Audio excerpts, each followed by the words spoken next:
points of view and content and voices of the community are those of the speakers and do not reflect those of this station, its management, administration, and the Board of Trustees of the City College of San Francisco. This is George Koster from KCSS Voices of the Community. Welcome to our listeners around the country and around the world. Voices of the Community brings you critical issues facing San Francisco and the Bay Area. We introduce you to voices who are working on solutions that face our fellow individual community members, neighborhoods, cities, and our region. I would appreciate your feedback and comments on what you like about the show, what topics you want to hear more about or less about. So please go to Mixcloud and search for Voices of the Community and leave a comment in the comment section of the show. From KCSF in San Francisco, I'm George Koster, and this is Voices of the Community. Today's show features a panel discussion I facilitated on Unpacking Gentrification with the theme Leveraging the Shift in Communities.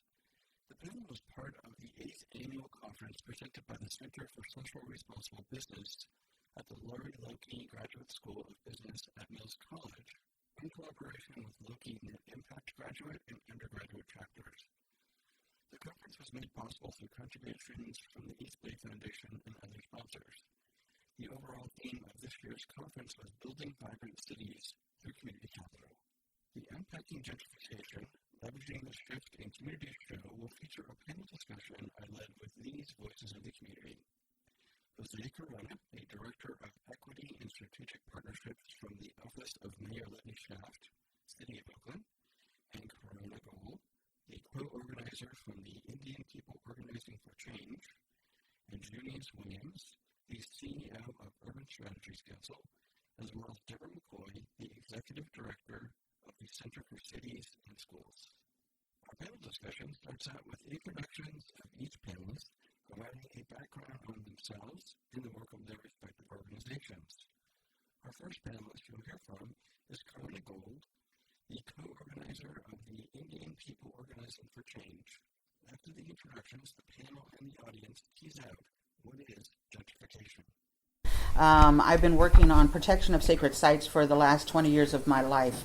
For over 20 years, we've been looking at the different places that my ancestors had actually settled here in the Bay Area prior to anyone else coming here. And what we found that was there was over 425 shell mounds or burial sites and village sites that are actually within the territory from Vallejo, and it rings entire Bay Area. I was really glad to be here today to talk about gentrification and displacement, as our ancestors were the first ones to go through that. I'm working currently on creating with a friend of mine who actually just graduated from Mills, Janella LaRose, on creating a place called Segurite Land Trust. And this land trust is the first urban Native women-led land trust in the entire country. We're hoping to look at different parcels of places in the Bay Area that we can open up to folks that are not just Native people that have come here, but people from all over in different walks of life. The reason that we found out that this is an important thing to do was in 2011, after doing all of these walks around the Bay Area to these particular sites, there was a particular site in Vallejo, California, or what's called Glen Cove, that had been, was supposed to get demolished for a park. And it had 2 of our shell mounds on it. And we actually had been working for over 12 years with a friend of ours, Wounded Knee de Ocampo, who had always lived there. He was a Miwok man, to save this particular site. In 2011, the city of Vallejo decided that they were going to actually file bankruptcy, and they were going to give to the city, to the park district, $40,000 worth of permitting fees for free in order to demolish this place. When we decided that there was nothing else we could do, we went to all the EIR meetings, we went to public commenting, we had people from all over the world writing letters, trying to protect this site, and nothing worked. And so we ended up actually reoccupying our territory for 109 days. And we were able to create the first cultural easement ever created in this country between a park district, a city planning place, and a federally recognized tribe. This work actually has pushed us towards creating these places and spaces all over in urban places. So that's what we think of. When we had those places in Segurite where people came from all walks of life, from all colors and ethnicities, cities to save and protect that space, what we really found was that there was a connection of land to human beings again, that people really figured out how to take care of one another. And when we look at around today, we realize that many people, including myself, we go in our doors at night, we shut the doors, and we don't talk to our neighbors. We don't know who's around us. We don't know anything except what our narrow little life is about. In creating these spaces and places that, unlike parks and unlike other open spaces or places that are called land trusts, it's about re-engaging people back into the land and really healing ourselves around those spaces and places. So that's the work that I do right now currently. Great, thank you. Hi, I'm Deborah McCoy from UC Berkeley, the Center for Cities and Schools. Was asked to talk about pathways, right, about your work, your organization, but kind of your own trajectory in that work. So I'll start out with kind of the connection, because I think that's really important across all the conversation and what really gets interrupted in notions of gentrification, right, the lack of connection. So the connection to your incredibly powerful work is placemaking. And I'm in the Department of City Planning, and it's this field of placemaking, about how do we make places vibrant and healthy and equitable for all residents, new, old, from wherever you come and wherever you live. And I think that notion of placemaking is a very powerful opportunity that is very central within gentrification, because increasingly I just find with technology and all this distributed notion about where communities go and you get access to opportunity everywhere, it loses that incredible importance of place, and particularly with young people that a lot of our work is focused on. So really quickly, the Center for Cities and Schools, how many folks have heard of it at UC Berkeley? Maybe a couple? Okay, great. We're an interdisciplinary action research center between the Graduate School of Education and the Department of City Planning. We're in our 12th year, which is kind of amazing because I feel like we just started. And the whole goal is to really align public education with creating really healthy and vibrant cities. And what's kind of crazy, although in 10 years in our work, there's been a lot of change, a huge movement, and schools are no longer really the isolated institutions that they've been in the past.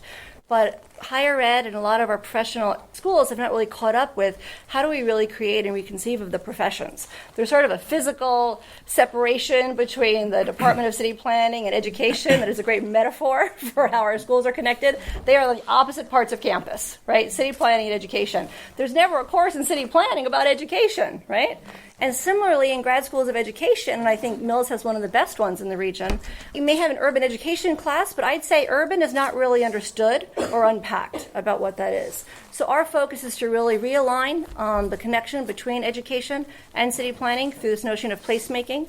There are 3 strategies that we do that. One is public policy, everything from school facilities, which is never really talked about within education policy, along equitable school facilities, to preparing adult city administrators, city planners, city agency leaders, and school officials to work together on integrated policy and practice called the Plus Leadership Initiative. And then what I like to say is the heartbeat and my kind of passion about the center, which is the Y Plan. It's a strategy, and it stands for Youth, Plan, Learn, Act Now. It's an educational strategy that has evolved about engaging young people critically in placemaking, in urban planning. And I love it. It's grown a great deal, starting with West Oakland and McClymonds High School, to now being in 9 cities across the nation and 5 countries, China and Japan. It's an awesome way of thinking about engaging young people in not only local action but global connections. My own path is one of unexpected turns. I've never applied for a job in my life, and I think that's still the best way we get jobs. I know there are a handful of students in the room as well. So I think I just get inspired by work and an incredible passionate frustration for what I see that doesn't work. I think I'm committed to secondary education, or rather high school, but also K-12, because I was a high school walkout myself.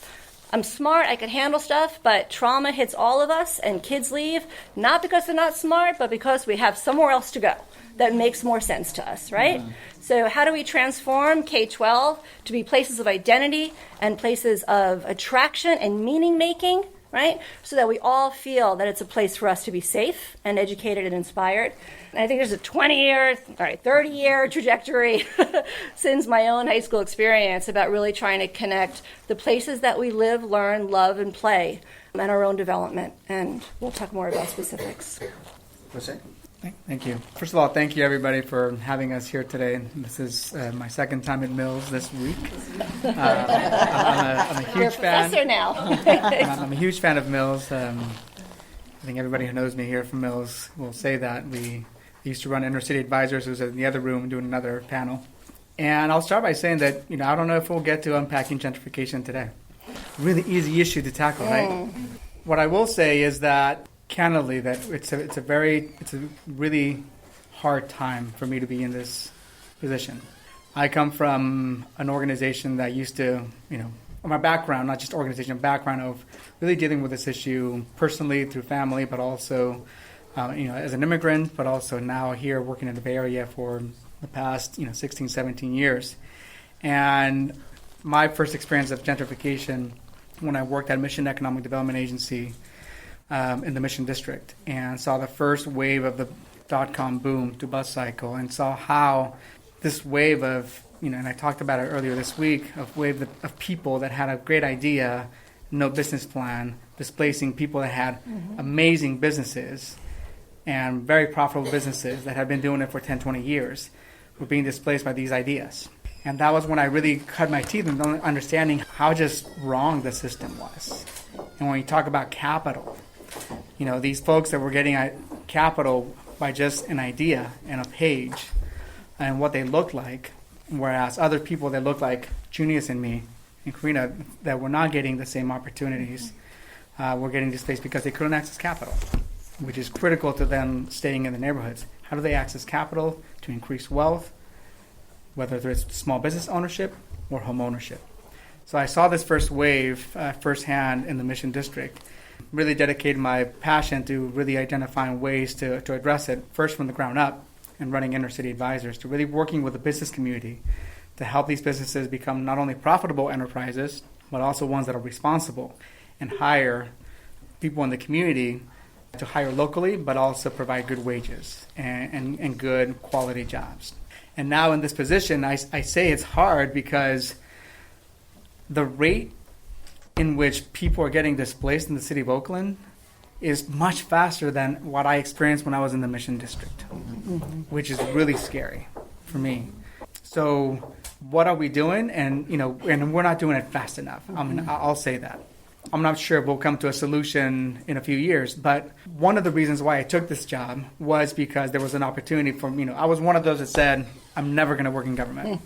I had a first reaction, and everyone said, "You going to go in government, run for office?" I'm like, no, this is just not me. That's not who I was, and it kind of still is not. I'm a very untraditional guy in City Hall right now, but why I took this job was because I saw the opportunity. The only way we were going to really change, or at least make a dent or slow down this wave, was if we really address policy issues and systems change. And really became and really affected that. And when I saw this position, I went for it for many reasons, but primarily because I really thought that there was a voice needed in City Hall with this perspective that said, if you're really serious about equity, if you're really serious about changing the way, the direction the city of Oakland is going right now, you have to engage everybody, you have to create partnerships, but it has to be part of your mission. I got the job. And now I'm here, and the main reason, and I'll talk more about it later, but I am really focused on using the business community as a vehicle to help invest in addressing the very issues that are getting displaced. So everyone from a small business, a small enterprise, to the Ubers of the world, engaging them in a discussion and bringing them to the table and not sitting across from them and saying, here's a list of demands that we want from you, but instead of saying, look, you came to Oakland because you care about Oakland. Oakland is an awesome place. It's also very great diversity, great culture institutions, an amazing artist community. Now we expect you to invest in that. So we're engaging in that in conversation, and lo and behold, Uber didn't give me the finger. They said, all right, let's talk about it. So it opened that possibility, and while they haven't written a check to anyone, what they have done is chosen Red Bay Coffee, former ICA company, Red Bay Coffee, great business model, great entrepreneurs, hires formerly incarcerated individuals. They gave the accounts of all San Francisco stores to Red Bay Coffee. For us, it's about leveraging not only their philanthropy and their giving power, it's about leveraging their buying power, the supply chain, their hiring power. So we're working with them to figure out how to make sure that they hire so that Uber, or any company for that matter, looks like Oakland in their workforce. And the third one is leveraging their employee base. to making sure that employees that live in Oakland get engaged in advancing the very things that we want to advance. So I'll stop there for now, but and I'll come back more to the business strategic partnerships piece. But I will say that there's a lot of disparities that we're trying to address, and when we talk about Oakland, Oakland is prospering, but not everybody's benefiting. Thank you, Jose. Would you like to? Good morning, Junius Williams. I'm CEO of Urban Strategies Council. I'm also here representing the Oakland Community Land Trust, which I'm a co-founder of and currently serve as the chair of the board of directors. Just really briefly about Urban Strategies Council. We're a social impact organization. We use tools of research, policy, innovation, collaboration, and advocacy to achieve equity and social justice. The primary strategies that we employ in our work is trying to use research and data to direct decision-making and action, to build cross-sectoral collaborative leadership to move major social change agendas within the community, and doing policy and systems reform to try to structurally alter the way that government, business, and others behave. We focus on public education, on what we call economic opportunity, which is a combination of economic development, affordable housing, workforce development, and income and asset development, and then community health and safety, especially issues related to our fetish with mass incarceration in this country and the resulting problems that it produces in terms of reentry to neighborhoods that are already highly distressed because of our failure historically to invest in them. We do all of that work through a lens of equity and social justice. Race is the defining design element of America, and there is no issue that you can adequately address if you don't have a race lens on it. As Gunnar Myrdal said, must be 60 years ago, our dissonance with race and our inability to talk about and deal with race is stunning in the sense that it was such a defining characteristic in the evolution of America. And we're not going to solve social problems in this country until we get comfortable with dealing with what equity is really about, which is treating people differentially and with some advantage if you have historically denied them access to opportunities. That is especially the case with black folks as it relates to having stripped us of the value of our labor to build America, with Native folks having stripped them of the very land, and similar with Latino, especially Mexican-American populations, who also got stripped of their land with no value. A word quickly about the Community Land Trust. We do a lot of research related to social phenomenon. We discovered early on and saw some patterns back in the mid-2000s and knew something was going on with respect to the foreclosure crisis. When it hit full bloom, there were approximately 17,000 foreclosures. The wealth stripping of that for black and brown families is monumental. And if you look at some of Pew Charitable Trust data and stuff and look at the accumulated wealth of black and brown people compared to white people and the hit that it took as a result of the foreclosure crisis, we again have an issue that is embedded in race and that has produced and continued patterns of inequality. I also want to make a couple of quick comments. We don't use, except in response to other people, the term gentrification. It is ambiguous and loaded. Some people might consider me as a person who works in a nonprofit but was able to buy a house as a gentrifier. It's too loaded, and that's why I don't even like to try to unpack it. I do, though, know that there's a problem of displacement, that long-term residents here can no longer afford to live here, and therefore it represents a significant problem. Some of them people who are coming in are black, they're brown, they're Asian. Many of them might be the first generation of real economic prosperity for their families, and as a result of a lot of blood, sweat, and tears of their families that they're in those positions.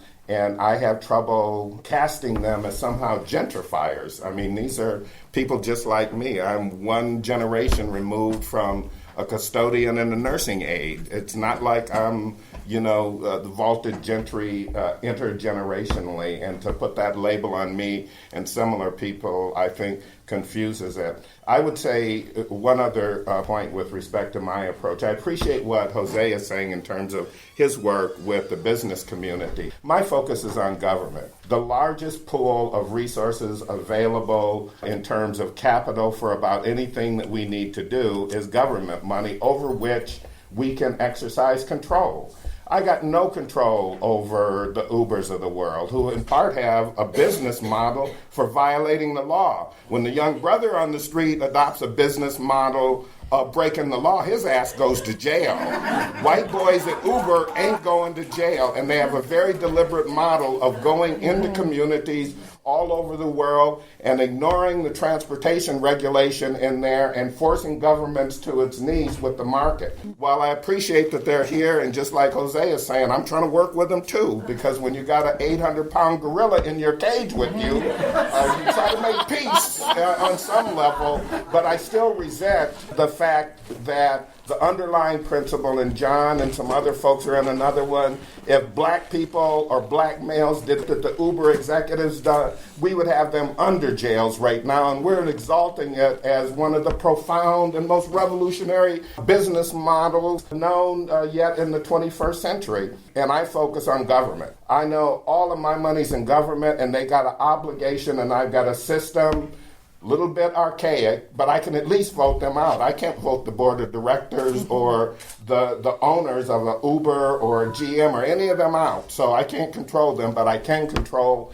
what happens with government resources. And we have wealth that we are spending foolishly on things like incarceration and on other things, as opposed to how we use that to invest capital in communities and businesses that would better serve our people. Thank you, Luis. If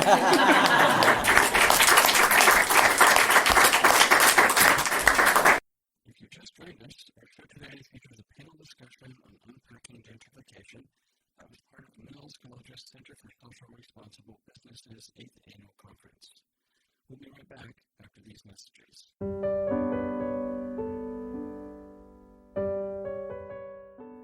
Just this second, another kid dropped into school. If we do nothing, 3.5 million kids will receive a diploma over the next 4 years.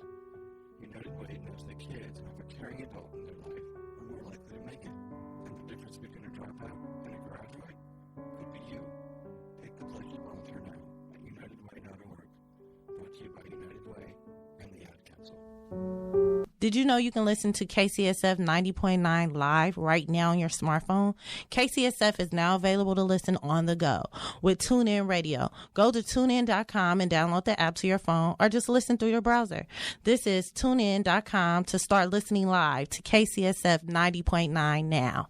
This is George Coster of Voices of the Community. Part of our panel discussion included engaging the audience in teasing out what are the drivers of gentrification or displacement. Please check out the slides on my website, georgecoster.com, which has images from the panel discussion as well as elements of gentrification that the Mills College audience and the panel identified. And now let's get back to our panel discussion on unpacking gentrification through leveraging the shift in communities. You've gotten an overview of the panel and their work. I wanted to just turn to the audience and then to the panel.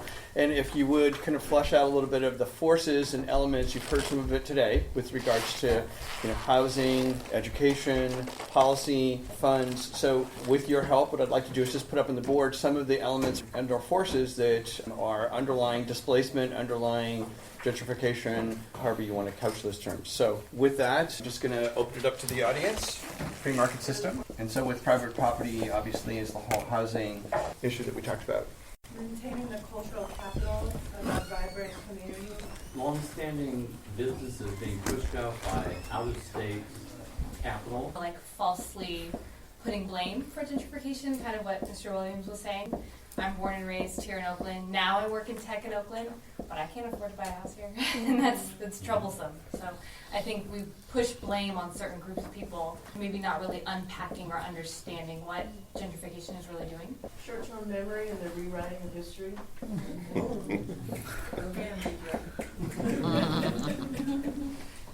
Colonialism. Government funding and reminding the government that it is our money. And so when we are talking about creating investment opportunity in communities, we should be making sure the community members are at the table of who's investing in our community. Connected to that is redlining and historic disinvestment. School to prison pipeline and the failure of public education, K-12 and OUSD to provide relevant training for the emerging job market. I'm going to throw up there people-powered, effective grassroots movement building, and what we can do around neighborhood solidarity circles, neighborhood education circles, using the things like Nextdoor that are actually connecting neighbors for better or for worse, but how we can use those tools for good.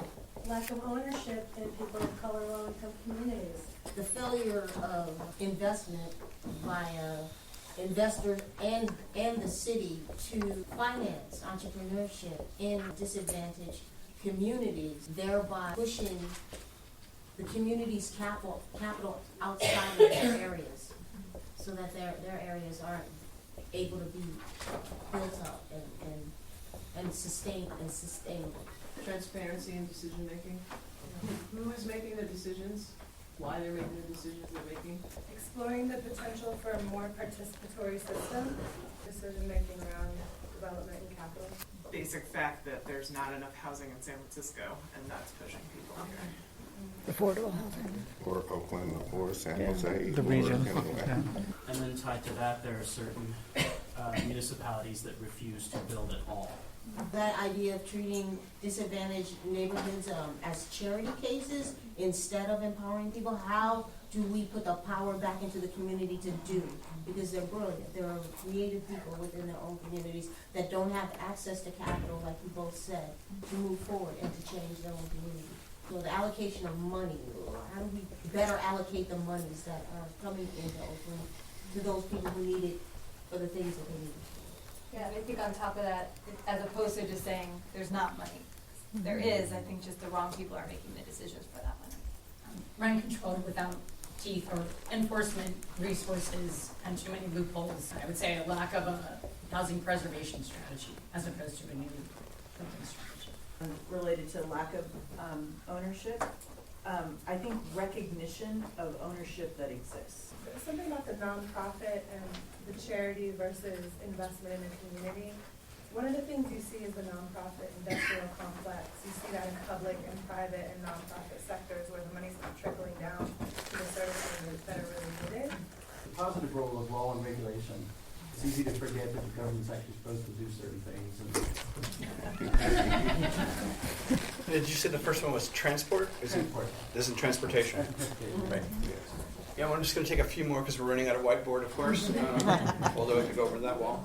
Anyone else? Just the general desensitization of people who are closer to the center of power to the effects of the marginalized.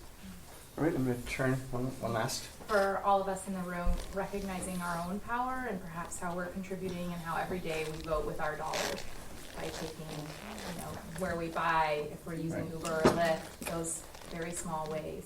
How can we vote with our dollars? All right, I'm going to turn to the panel and ask them to take you guys have obviously heard what else from your perspective have we not captured that you're kind of working on that you'd like to add to? Well, I'd like to just offer a couple of observations regarding the economic context of this. That some work that we did a year ago for the city's housing equity roadmap, one of the most telling findings of the research team was the level of housing burden in the city. We did a geographic analysis of mean income by census tract all over the city, mean purchase price of the housing, mean rental price of units. There is no census tract in the whole city of Oakland where people are not housing burdened And housing burden by HUD definition is that you're spending 30% of your income for housing costs. In fact, over half of the people in this city are what are considered to be severely housing burdened, which means they're spending more than half of their income. What we surmise is happening, and I saw it with my own son who moved back here, is I can afford really with a little strain to, if I'm a high earner in that highest echelon, I could really afford if I wanted to the housing cost there. What it comes at is the expense of my disposable income. You go down to the uptown area and I want to go to them clubs and them nice 5-star restaurants. So people are making a decision that I'm going to go down to the next rung of the housing ladder to pay a little less. Well, that pushes people at that level down. You do that all the way down to the bottom of the rung, and a bunch of black and brown folk in flatlands ain't got nobody to push out, so they're dispersed to Antioch and Pittsburgh and Vallejo and all of those. But it's a systemic problem on almost every income level in the city that it's occurring. You juxtapose that with the economics of income. A sustainable wage income, and I'm going to circulate another document, and you can go and see the report that CFED, Citibank, and Urban Strategies released about a month ago. A sustainable wage income for a family of 4 in Oakland is about $80,000 a year. And if you consider the number of low-income families who only have one wage earner, there ain't a bunch of $80,000 a year jobs out there, but that's the circumstance. The point that I want to make is that we've got to be realistic about what the sustainable wage is and throw out minimum wage discussion. Minimum wage is $12.50. Sustainable wage is someplace between $17.70 an hour and $18 an hour, assuming 2 people working full time. In order for the typical person, as a single person, to be able to do that, you're going to need kind of 3.8 jobs or something, given the average wage. My point is that we've got a structural defect here. We're telling poor people and others, get in job training programs and skill up to get income. Well, there ain't a bunch of $80,000 a year jobs out there.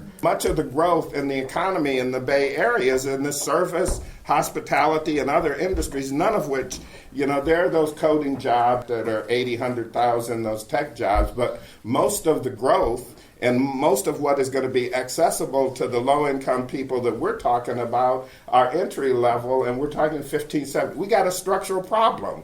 It is impossible for many people to earn enough money, low-income people, to be able to stay in Oakland, but we keep saying to them, go get your training act together, and if you work hard and all this stuff, it's going to be okay. It ain't. There are not a commensurate number of jobs for people that would permit them to have a sustainable wage. So there are a couple of structural economic problems that we're dealing with here that we got to be realistic about. In fact, I know people don't like to say it, or hear it, but in some respects and in some neighborhoods in the city, we have lost the displacement battle.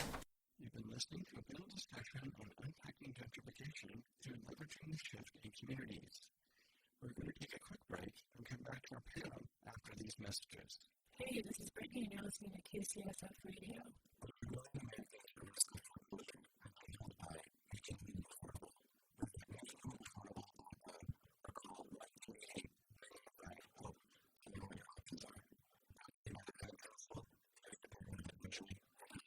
You know you can listen to KCSF live right on your smartphone. KCSF is now available to listen to on the go with TuneIn Radio. Go to TuneIn.com and download the app to your phone, or just listen through the browser. That is TuneIn.com to start listening live to KCSF now.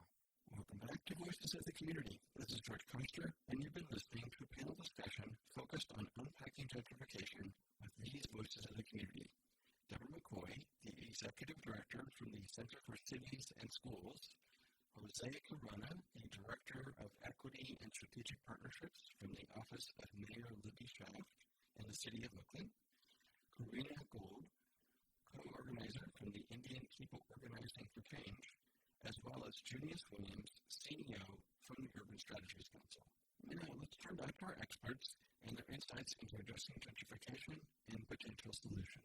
We have essentially lost it. And the issue now becomes, what do we do with the people that we failed and are being displaced? And it calls into questions issues like policy. One of the things that we're working on right now is that we've got a community benefits agreement on Brooklyn Basin. The city has one with the Army base that are based on residency. If you are a resident, then the contractors have to hire 50% Oakland residents. Well, what do we do with the fact that all them people are now living in Pittsburgh and Antioch and all of those places who can't establish residency? So my only point is that as much as I want to keep fighting for the issues of whether or not we can stem the tide of displacement, we also need to be dealing with the reality that it's happened, that there are floods of people, and what does it mean in terms of policy for the city?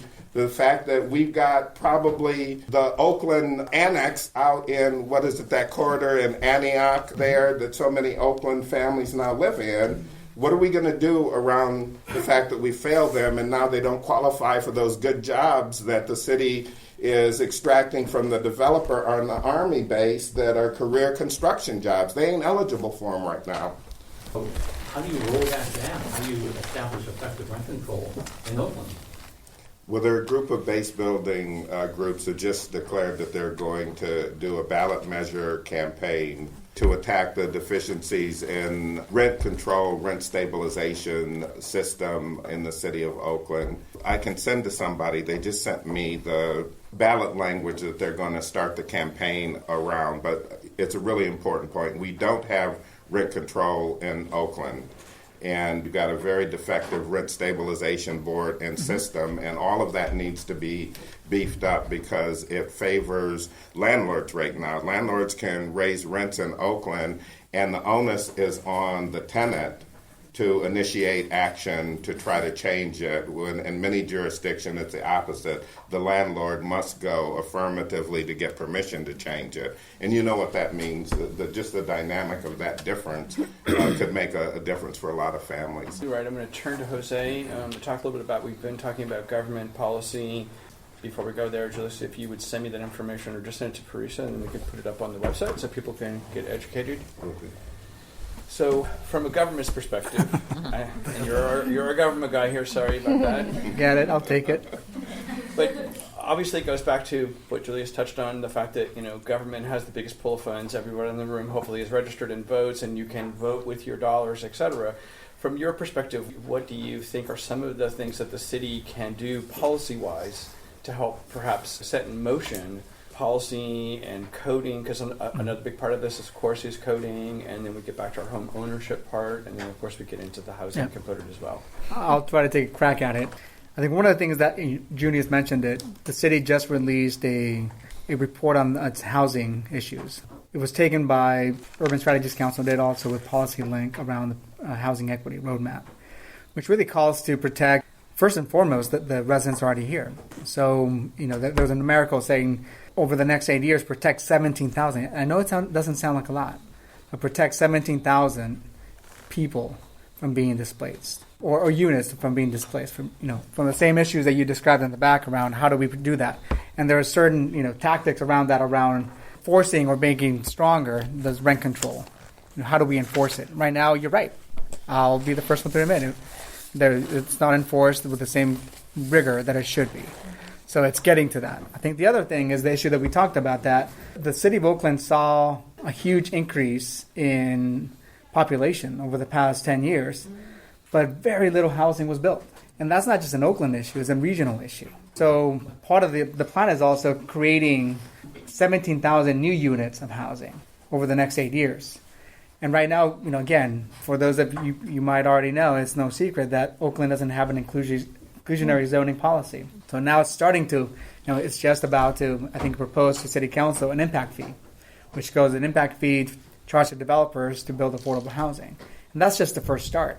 It's not the end all be all. So there's stuff on the housing issue, which is the big issue. And then there's the affordability issue, but there's also the ability to afford. So you have to be talking about jobs as well. Mm-hmm. So they go hand in hand. You can't just say, It's just a housing issue. You will keep losing the battle. So how do we ensure that not only the adults that are living in Oakland, but also the young people, are also getting prepared for these jobs of the future? You know, Junior says right. There's not a lot of $80,000 jobs, but we met with PG&E, we met with AC Transit, we met with BART. There's a lot of $80,000 jobs there that nobody knows about because they're not sexy. They're not the coding jobs that everybody wants to put, you know, engineers and coders and, you know, build the next Mark Zuckerberg. And those jobs, between 40 and 50% of them across those, you know, BART, AC Transit, PG&E are eligible for retirement. You're going to see thousands of jobs over the next few years of people who retire from those institutions. And these are skilled technicians. These are electricians. These are people that, if you have that skill, you're going to have a job, whether it's a PG&E, AC Transit, or BART. If you're an electrician, you know, there's another company called Helix Electric, one of the biggest electrical companies, contractors in the country, here in Oakland. Nobody knows about him. So you go to these inner city neighborhoods, you talk to these kids, and they want to be a coder. But do you have the talent to be a coder? And by the way, do you know that in technology, only 25% of the coding jobs are actually taking technology? So what about finance? What about operations? What about HR? What about those jobs? Are we doing enough as a community to prepare those kids for those jobs? Because 65% of the jobs in tech are non-tech engineering jobs. So we should be opening up the pool and thinking about how do we position that and how do we shape our workforce system, which is another thing that is under me, is how do we shape this workforce system so we're not placing people in shady jobs. These organizations that have done that for 15, 20 years of just placing people, and they get money from government. I keep logging this. You got the empty one, though. Good. I'm going to go this way. These organizations have been doing the same tactics for 20 years, and have our people advanced? Have our people gotten better jobs? No. So we need to look at it differently. We need to really create these workforce development programs, which we are creating. I mean, it's an opportune time right now with WIOA to actually restructure our Workforce Investment Board in Oakland to be more connected to actually creating jobs of the future and supporting these workforce development programs that are going to prepare our kids for the future. And then on the education, it's a huge economic development strategy. The mayor just launched the Oakland Promise, Cradle to Career initiative that starts at birth to ensure that we set the expectation that every kid in Oakland is going to graduate from college. Because right now, only 10%, so 10 out of 100 kids and ninth graders in Oakland graduate from college. Only 10. That's unacceptable. You know, if you hear the mayor talk about it, I mean, even though it pisses me off, all she talks about is the Oakland Promise, but it's a great initiative.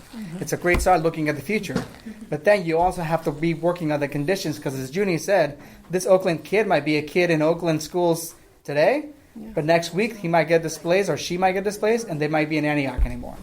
So all this Oakland Promise might be for naught if we're not talking about securing the conditions, the housing, the jobs, and even the public safety, to making sure that our streets are safe, to make sure that our kids are able to walk to school safely. Around housing policy, there's workforce development policy. I can't say enough around the business community that we have to be engaging them. We can't just vilify the tech industry, and many of my friends are in tech, and these are people that are born and raised in Oakland. So we can't just be so generalist about vilifying one industry. We have to go deeper into that. And we have to be engaged in the community. And yes, Uber's a bunch of douchebags. I get it. I get it. But that douchebag has money. And I'm not afraid to rob Peter to pay Paul. I'm not. For me, that's okay. If they're able to invest in the very things that everybody in this room cares about, be accountable, and hold them accountable to that, then I'm okay with that. And maybe, call me whatever you want, but I'm okay with that. This is George Foster, your host of Voices of the Community, and we're featuring a panel discussion on unpacking gentrification through leveraging the shift in communities that I co-hosted with Mills College's Center for Social Responsible Business as part of their 8th annual conference. We'll be right back after these messages. Did you know that 1 in 6 Americans struggle with hunger? They're our friends. They're our coworkers. Their kids go to school with our kids. Sometimes we're not even aware that they're struggling. This problem is closer than you think, but so is the solution. Visit feedingamerica.org today and find your local food bank for ways to help. Together, we're Feeding America. A public service announcement brought to you by Feeding America and the Ad Council.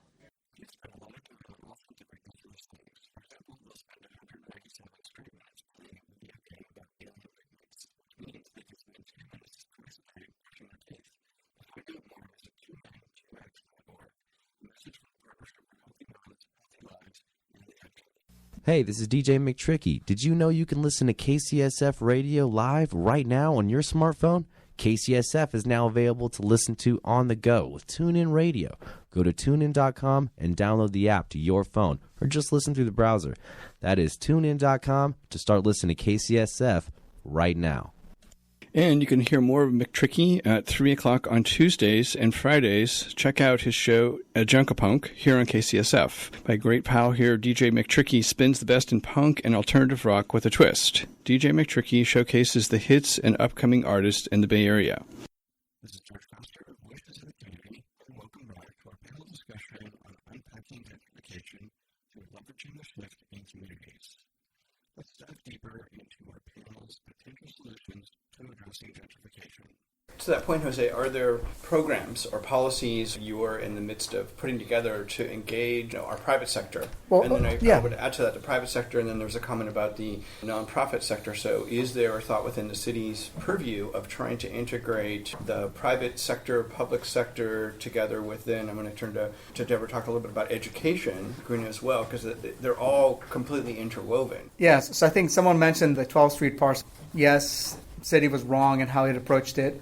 And I think part of the problem there was that the city of Oakland didn't have a policy around how it uses its publicly owned land. And now part of this housing cabinet that came out is actually creating a policy of how it uses its publicly owned land, its city owns, for public benefit. Before, there was no policy. It was on a case-by-case basis. So it could be negotiated by, Junius as a developer came to me and said, I have this great thing to build. And before, Oakland suffered from just being able to just give us anything. Bring capital.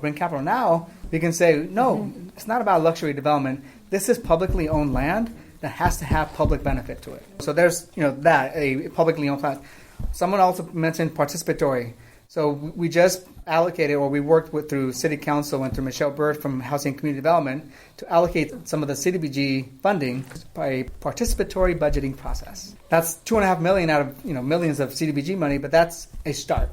So we want to encourage more participatory budgeting in the way we allocate public funds.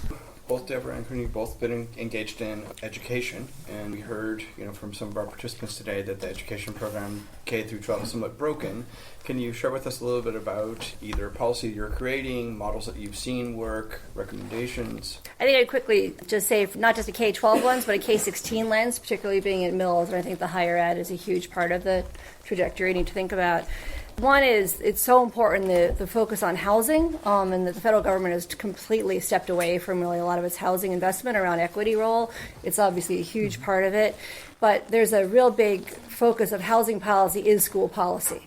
And we tend to think of them in silos, but where you live, where you get access to live, in 75% of the districts across the country drive where you go to school. So that's just a housing policy. School policy is a really important frame for how we think about connecting the sectors and connecting this work, and it's often kept in silos. It's shifting across the country, but it's a really important but lens. Not in Oakland, and that's significant in Oakland because of the choice model and charters, right? So it's more in Oakland and other places. So there are 4 key points that I would make on this line of schools. One is attendance policy, which is driven often by where you live in housing. Oakland has largely been a neighborhood-based housing model. So where you live, particularly in the elementary school and the middle school, is based on where you have an address. In Berkeley, it's one of the oldest desegregation policies, and it is decoupled. And in San Francisco, they've changed it a lot, but you have a much more of a equity focus on where you go to school and where you live. I know in Oakland right now, there's a lot of shifting on how to do that. There's a big framing of the superintendent around equity. It is a very difficult issue around the school attendance policy and choice. Choice policy to many education reformers, it's going to be the great knight, the great silver bullet, but it's often choices for whom. So who gets to make those choices is very much driven by who owns housing and who has access to that information. So one is attendance policy, and we can talk more specifically about that. Second is absolutely teacher housing. So we're actually working with Oakland Unified right now a bit on really thinking about teacher housing. If you can't retain and attract high-quality teachers, Forget whatever education models we've got going out there. Teachers are so core how to provide a high-quality education system that prepares us for both jobs and democracy, right? That they're both equally important from our perspective. So teacher housing is enormously important. Oakland is trying to do some interesting stuff. It is controversial. I will say that right now. It's been in the papers. It's so intuitive. Yes, you want to give good teacher housing. It's a great idea, whether it's through mortgage or rental assistance or building a new development. I will say from a teaching perspective, teachers are like, just pay us more so we don't need to be subsidized for housing. Why? You would never subsidize lawyers. Why are you subsidizing teachers? So we are trying to help inform the issue, but it's complex, right? But teacher housing is critical. The retention of quality teachers, what are the drivers pushing our particularly teachers of color? So the majority of our education teaching force is white, right? And with that comes the white privilege that comes into our teaching no matter what and how enlightened many of us white teachers want to be. There is a real priority that needs to happen about educating, attracting, and retaining teachers of color in our communities. And that has, again, to do with housing as well as how much we pay those teachers. So that's third. The fourth, which is really amazing and it's not spoken about enough, universities are huge real estate agents and brokers. Berkeley owns so much property, right? In Oakland, in Richmond. There's this huge new issue around, and I'm going to get in trouble if anyone's from UC Berkeley here, but, this global campus, which is great about, the new global education, but it's largely driven by real estate ownership of what the land Berkeley owns in Richmond and waterfront property. And there are huge issues around gentrification. Again, higher ed, not just as a form of preparing our future workforce, but as real estate brokers, particularly when UC is largely bankrupt. I mean, we don't have public investment now. Less than 9% of our budget comes from the state. It's not really a public institution. So what do they have? They have real estate, as do many public school districts. So it's another important player in how we think about this work. That's it. And I can get to some policies, but that's good enough. I think that one of the things I wanted to say is that all these brilliant ideas up here about what's going wrong, I think one of the major groups of folks that we have left out in our conversation are children and women that are pregnant and women that are on aid. And how do they fit into this category of gentrification and being pushed out? And how is it that the needs are being met of these children and of these women that need the access to programming so that they can get the jobs that are $80,000 at BART and PG&E and AC Transit? That those things are a disconnect, and I work in K-12 education through the American Indian Child Resource Center. I'm the Title VII coordinator for Office of Indian Ed for the last 10 years in Oakland Unified School District. Oakland Unified School District has bounced us back and forth to a different person that's a liaison between our agency and Oakland Unified School District for the 10 years that I've been there in that same job. And it's been really difficult. Our children that are American Indian in Oakland Unified School District are about 300 students. So we're often invisibilized. And so when we talk about education, we have to talk about these populations that are invisibilized on purpose, that they don't disaggregate the information on American Indian students, on Pacific Islander students, on students that are LGBT. And we have to talk about higher education. When we get our kids there, how do we keep them there? When you're looking at students that are having to pay exorbitant amounts of money to be educated in the United States, when many of the students that goes to Mills and goes to UC Berkeley are homeless and can't afford to feed themselves, when they're trying to figure out how to do this as first-generation students going into these large places of education. So these are people that are on the outskirts that nobody's talking about, that has to do with those folks that are putting money back into our communities, right?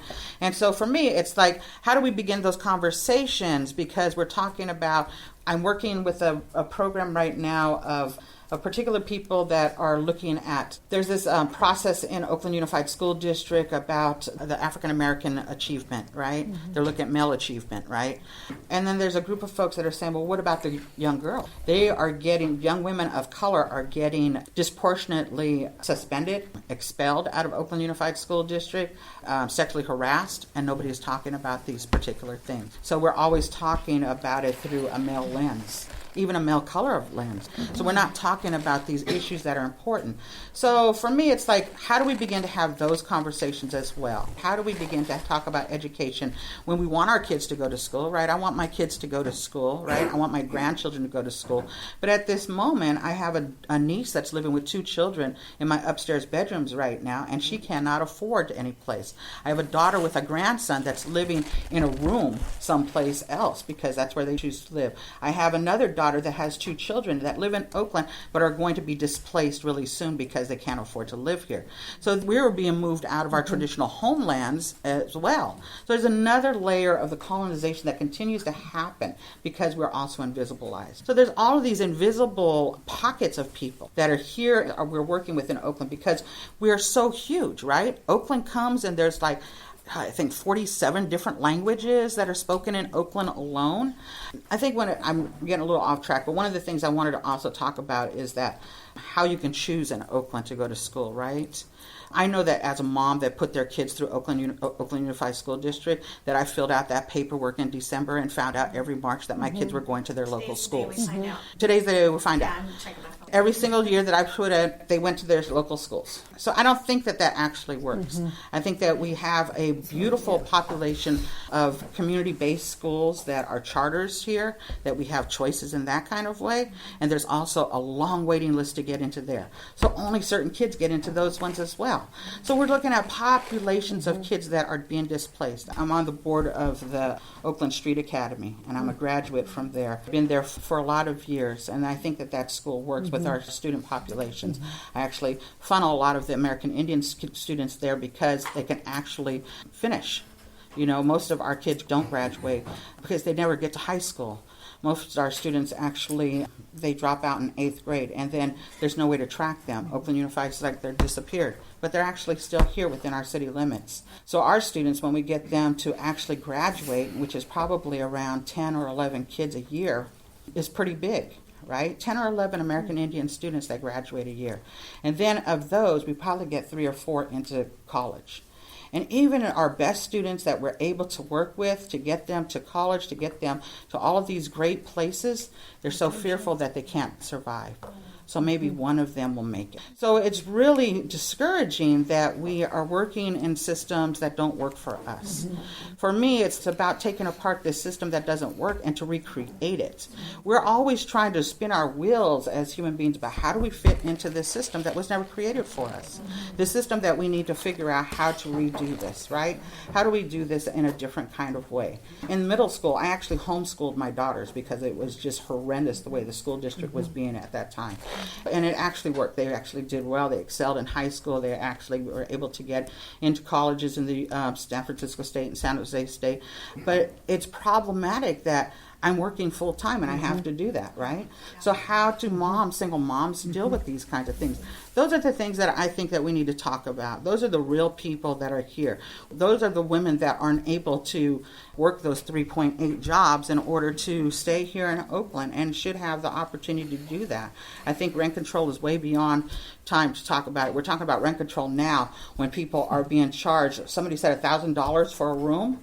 Right? So rent control of what? What are we controlling, right? We're controlling that the landlord's able to hold you down to $2,300 for a 2-bedroom apartment, and you get to stay there, if not more. Was it for a 1-bedroom or okay, thank you. One of the things that I know that you've been a big champion of and your programs include is wraparound services. So I was wondering if you could share with the audience a little bit more about why the wraparound services and what are the services that your team provides, and then how does that enable people to get out of what you described? So the education program that we work with, we're an Indian Education Center, one of 21 in the state of California. We get state funding. We also get OFCY funding to do that. And then I get Title VII funding for my job through the federal government by counting Indian kids, basically. And what happens is that we are able to provide services for these kids at our center, which is in a great location across from the lake outside of all the gang areas. We pick them up from 8 different schools. We take them them to our location 4 days a week. We feed them. We give them an hour of tutoring services, an hour of cultural arts so that they're engaged in themselves. They feel good. They're resilient. They remember who they are as human beings, and then they have outside activities as well. But on site, we also have case managers. We also have people that provide therapy for them. We have folks that will go to, because we started out as a foster care agency, many of our students have been in and out of different kinds of foster care or crisis places, so we're able to provide those kind of services as well.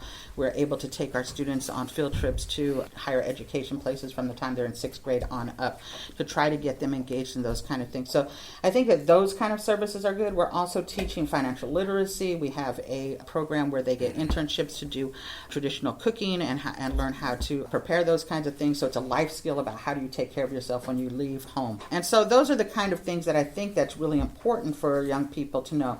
We also engage them in cultural things like not just arts and crafts like things, but actually talking about what does it mean to live in an urban area and be American Indian, right?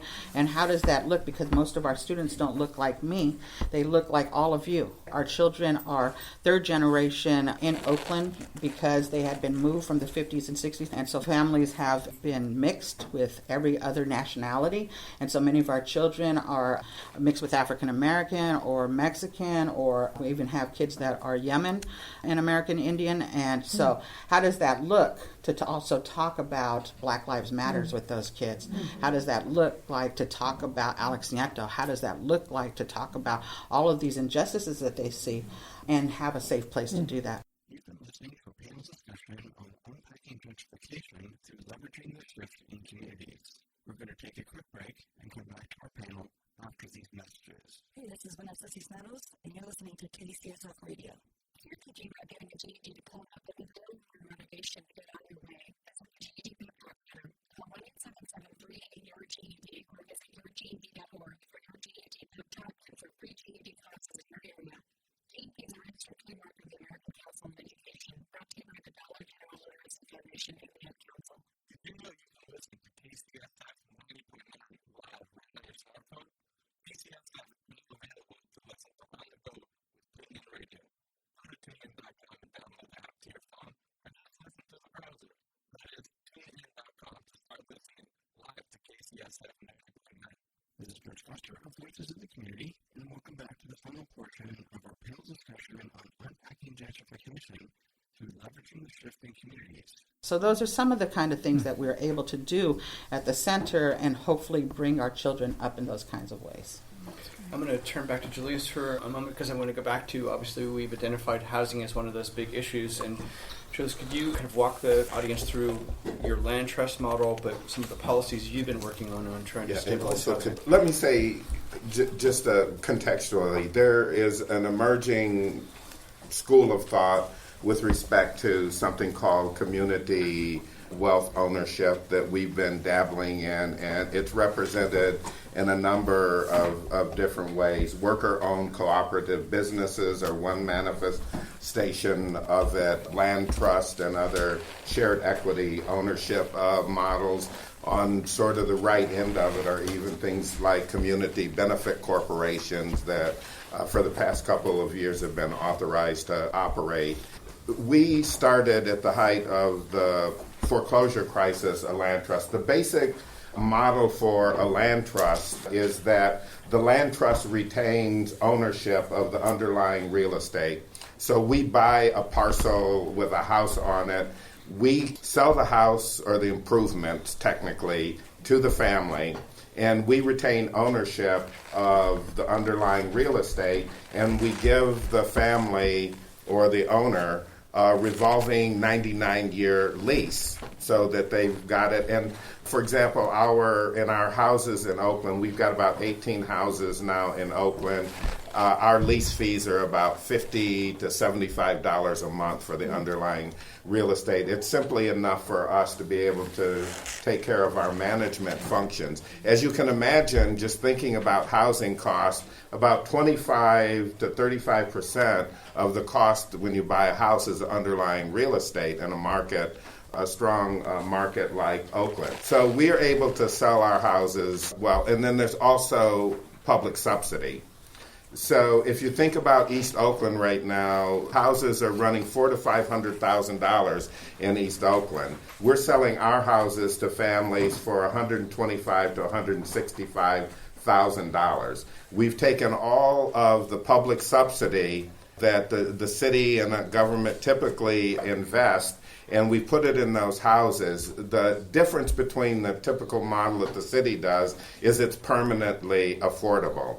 So our families agree. We sell to families who earn 50 to 80% of area median income, and they agree as a stipulation for buying a house from us that if they want to sell that house, they will sell it to another family making 50 to 80% of AMI, so that nobody ever walks away with the public subsidy. Once there's a public subsidy, it's going to be there. And secondly, our houses remain affordable in perpetuity. We have a community governance structure. The typical land trust model, the board of directors is 1/3 homeowners or tenants in the land trust. About 1/3 of the folks are other technical expertise, and about 1/3 of the folks are people who live in the neighborhoods where we own houses. We had a city grant initially through the it's been so long I can't even remember it. A neighborhood stabilization program that permitted us to purchase the original set of houses. We are moving from the single-family housing model to a scattered site, small, multifamily strategy. And this is really important. What's happening in the affordable housing world here is the big players like Unity Council, like East Bay Asian Local Development Corporation, it's not economically feasible for them to play in the small unit market. So there's a gap right now that people are being pushed out of duplexes to 20-unit houses. That's where most of the mischief is going on right now around displacement. So what we're trying to do is to move into that market and purchase those by organizing the tenants when they become aware that somebody's getting ready to sell, to go in and purchase it. And the way that we keep it affordable is resident management. So what we are going to do is we'll purchase the property, we'll cross-subsidize the property, we'll be able to go down to about 30% of AMI, but we'll balance that by bringing in some tenants who are going to pay 80% of AMI so that the building subsidizes itself, and we keep costs down by forming a nonprofit corporation among the tenants, and they are going to take responsibility for keeping costs low by some of the building maintenance and management they will do. So that's basically the land trust model. We're part of, there's also Northern California Land Trust in Berkeley that owns here, San Francisco Land Trust, Sonoma. There are about 5 of us in the Bay Area all using this model. And it's very important because it changes the structure of ownership. Our families are coming in and have home ownership as an option when otherwise in this market in East Oakland, they can't afford a $400,000 home. Very quickly, the other thing that I think is really important in this new wave of ownership mechanisms are the worker-owned cooperatives. And I think either Allison or Hillary from Project Equity are here. Very important for a couple of reasons very quickly. Worker-owned cooperatives, if people aren't going to be, the largest way in which you can build wealth in America is home ownership. If we cut people off from that, there ain't another mechanism. Except, though, that worker-owned cooperatives may provide a way for people to build wealth, not through their housing, but through their ownership of the places in which they work. So it's a really big thing. But 2 other things. If you are undocumented, well, you can't work for me legally. You can own a business legally. So for undocumented folks, and I shouldn't say it so much because the right will figure it out and close the loophole, but it's a loophole. So if you organize workers, what's the folks that just changed their name? They're now Prospera? Prospera. It used to be Wages. Used to be Wages, and is now Prospera as a worker-owned cooperative business. Because as an individual, you can work with a tax ID number. Right. And you can own a business as a tax ID. So right. The collective becomes you're all owners of that business. The other place is for people who are formerly incarcerated and have a felony conviction and nobody will hire them. Well, if you have your own business, like the cooperatives in Cleveland, where they're in the neighborhood, the washer, and 90% of the people there are formerly incarcerated or former substance abusers. If you own the business, you make the decision about what the standards for hiring are. So I would encourage people to, Project Equity is a leader nationally in thinking around this and how we scale it up. Arizmendi Bakery, y'all know Arizmendi, is another model of that. So it's really important. And one final note quickly. Somebody said voting with your feet. Capitalism runs amok because even when we have options to behave differently, we don't, because we spend unconsciously. Part of what we need to do is reacculturate ourselves to where our money is going. And if we're in the Bay Area and we've got options like Arizmendi and others, we damn sure should go there and spend our money there. We're making them more vulnerable than they need to because we just go to a bakery to get a damn donut. Well, it's a political action to go to Arizmendi or to go to one of the cooperative businesses so that they don't struggle. And that's how we have another option for building wealth in this country besides just owning homes. So I'm going to stop. Thank you, Jay. Jose, I know you wanted to add to that. I mean, I do, but I really want to hear what questions people have. Yeah, we've got about 10 minutes left, and I'd like to open up to Q&A. And I'd also like to get back to, again, the theme of our conference, and one of the questions is, funding models. Because what you've heard a lot today is one of the things we're lacking is funding for housing, funding for education, funding for wraparound services. So, questions? Oakland's looking at just straight up taxing these new large businesses coming in, like Uber. Does the city of Oakland feel like it's in a position where it could just straight up redistribute the wealth in that way? Yeah, short answer is no. It's hard to tax, a private business. There's things that are already in place when there's a real estate transfer. There's called an impact fee for real estate. So in the transfer from the sale of the Uber building, the Sears building, there's a formula there that actually is it ended up being 1.8 million impact fee that goes directly into an affordable housing and jobs fund for the city of Oakland that then goes to organizations like Inequality or Unity Council to build affordable housing. So what about taxing the millions of dollars that Uber is earning? From the city side? Yeah, since the federal government, state government seems unwilling to act. Give an example where that's happening, and I'll go research it and find it and implement it here. But I haven't seen one that works that way.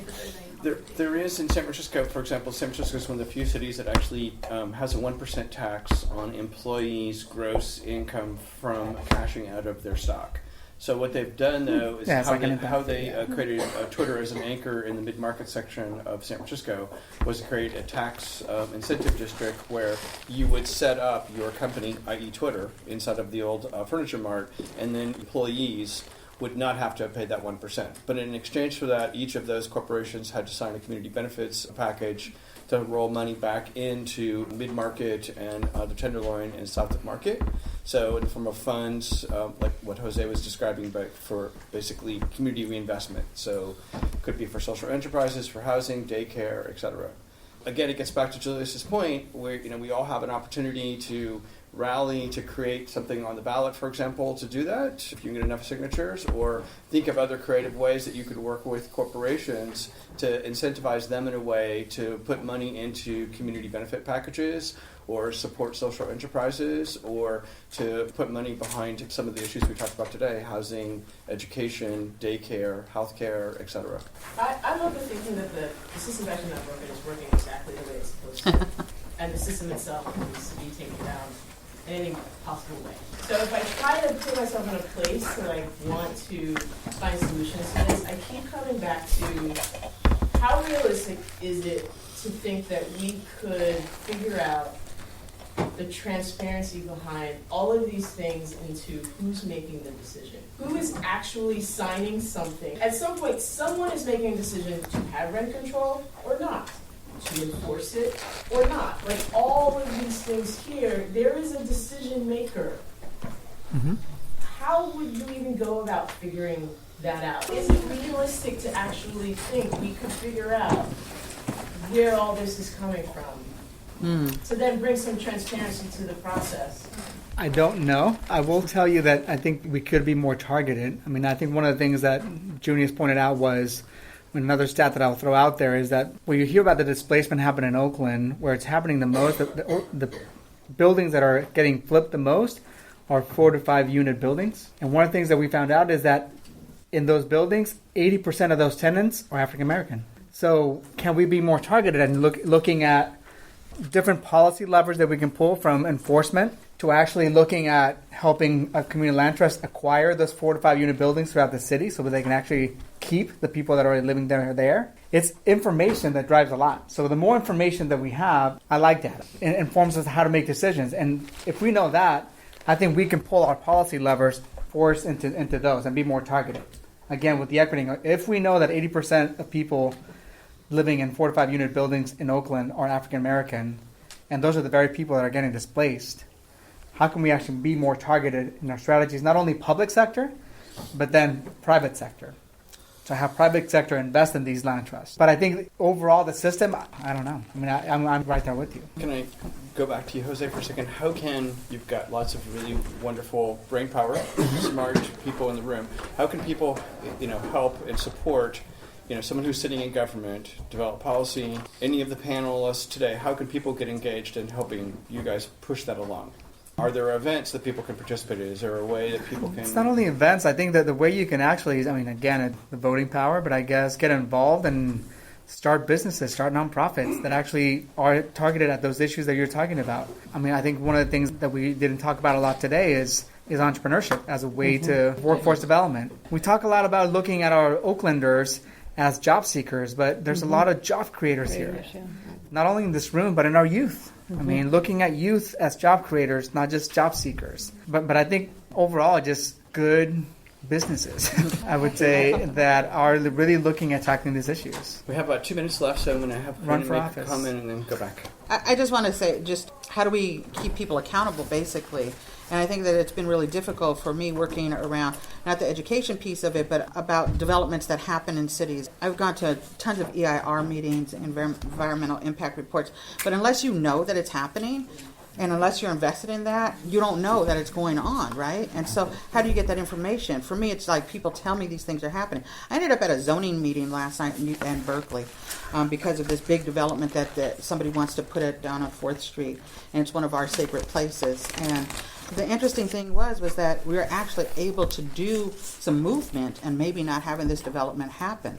Maybe trying to figure out a different way of doing it, not just because it was a sacred site, but because Union Pacific has a buy-in to it, that this is a crazy place to do it, there's traffic jam stuff, there's all of these kinds of things. So not just going to city council, but there's all these other committees that we don't talk about. Just like somebody was saying that those sexy jobs, those not sexy jobs, like in HR and stuff like that, those are where decisions are being made a lot. And that we don't know. We know that we can go to City Hall and we could be like, like that. But there are these little pockets of people that are making decisions outside of that particular meeting. And I think that we need to be aware and informed about who those people are and how do they make those decisions and let them see us. And that's the problem, is that it's always on us to make sure that we're there. It's not about them coming out to us. So it's difficult about trying to figure out. It is about changing how the system works. It's a way of getting communication out from the city to regular folks so that we know what's happening in our communities, not all of a sudden reacting to it, but being a part of it. Just one quick thing, I want to invite everybody on April 25th and 26th. There are Y-Plan final presentations both in Oakland and in Richmond, which is engaging young people. In Oakland, 2 high schools are looking at the future new plan for downtown, which has been typically are economic powerhouses right within cities, but there's a real intentional effort to try to get a new vision of equitable downtown planning, but you have to be involved. So 2 high schools, I love changing the system, right? So the schools in their 3rd and 4th period, Met West and Skylar are involved in the plan and serving as consultants to the planning department. So if you're interested, you can sign up here. I'll send you an invite. And then in Richmond, the same thing. They're looking at plan downtown with 3 high schools of Richmond, which are really important about informing the future 20 years of how their cities are going to develop. This issue of change is essential for that. Basically come to an end, and I hope you continue the conversations over lunch. I'm going to take pictures of all this. Also, I've been recording the whole conversation. So what I'm going to do is send it over to the school, and we'll just upload it, and then we'll set up a comment section on it. But really hope that you got something from today's session, and more importantly, hope you get engaged and stay engaged in changing your community. Thanks very much.